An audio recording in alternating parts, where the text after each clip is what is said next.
Hey everyone, welcome back to Theory Smack. I'm Anthony, and in today's video, we're going to break down the new trailer for Joker 2, Folie A Deux, which is riddled with Easter eggs, hidden clues, and callbacks to the original film. So without further ado, let's jump in. So first off, I'll say I think the first Joker film was fantastic. It was a legendary recreation of the story first told in Martin Scorsese's 1982 film, The King of Comedy, starring Robert De Niro. Of course, in that film, there was no Joker, but the lead character, Rupert Pupkin, was an aspiring stand-up comic who had a very unhealthy fixation on his idol, a late-night talk show host. Sound familiar? Well, like I said, the first Joker is almost a literal copy-paste of The King of Comedy, just reskinned as the Joker, which I personally had no problem with. And the reason I'm even bringing all of this up is largely to say that there was no King of Comedy 2 for Joker 2 to play off of. So I believe we'll be looking at a very original story here as Todd Phillips works to build off of the success of the first film. Okay, let's move on to Joker 2, Folie A Deux, excuse my poor French there, which in English translates to Madness for Two. I believe the title alone could mean that most, if not all of this upcoming film could largely play out in the minds of our two main characters, the Joker and Harley Quinn, which we'll talk about in just a moment. While I don't think this will come as a big surprise to most, I feel that this trailer solidifies the fact that this movie will be a love story, made evident by the song What the World Needs Now playing throughout the trailer,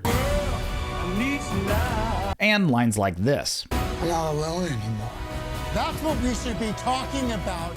I'm not alone anymore. That's what we should be talking about. This shows that Arthur has found a new purpose in his life, and his love for Harley is putting his entire reality into a whole new perspective. Now, as I said, I think it's possible that a significant portion of this film may be complete fabrications in the minds of our main characters. We see evidence of this in the trailer in a few different scenes where we see Joker under a spotlight, which is reminiscent of many fabricated moments in the first movie, and we also see multiple scenes of Arthur and Harley dancing on stage, followed by the two of them sitting in what appears to be a movie viewing room in a mental institution. I believe this is a pretty clear indicator that the two of them will play out shared fantasies like we saw Arthur doing on his own in the first film. Okay, now for a couple Easter eggs I noticed while watching this trailer, the first being these umbrellas over Arthur's head as he's being escorted by police officers. These colors are an exact match to the colors Arthur wears in his Joker attire, and if you pay close attention, the umbrellas these cops are carrying are actually black, again proving that we're going to have to really question what's real and what isn't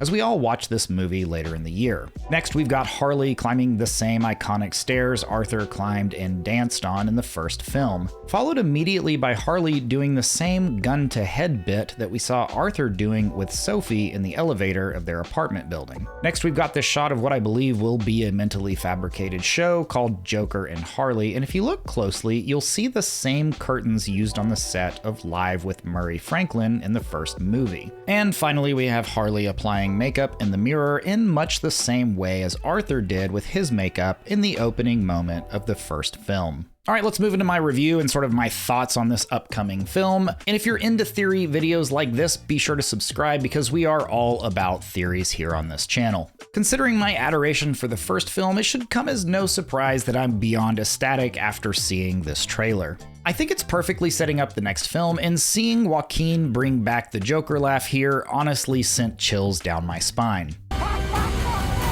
It's just too good. I truly never thought anyone could play the Joker better than Ledger, and yes, his Joker was quite different than this one, but I gotta say, if this next film is even remotely as good as the first one, I can see Joaquin moving into my personal all-time favorite Joker. And that said, I would be interested in your favorite Joker performances, so let me know what those are down in the comments. And of course, we do also have Gaga bringing her own take on Harley Quinn, which I don't feel like we have enough material quite yet to make a judgment call on. I think she's the perfect person to cast in this role, and I do think she's going to absolutely crush it. I just think we won't really know the extent of her success in this role until October. All right, that'll do it for me. Let me know your thoughts, theories, and anything else I may have missed in this trailer down in the comments. Thanks for watching. We'll see you next time.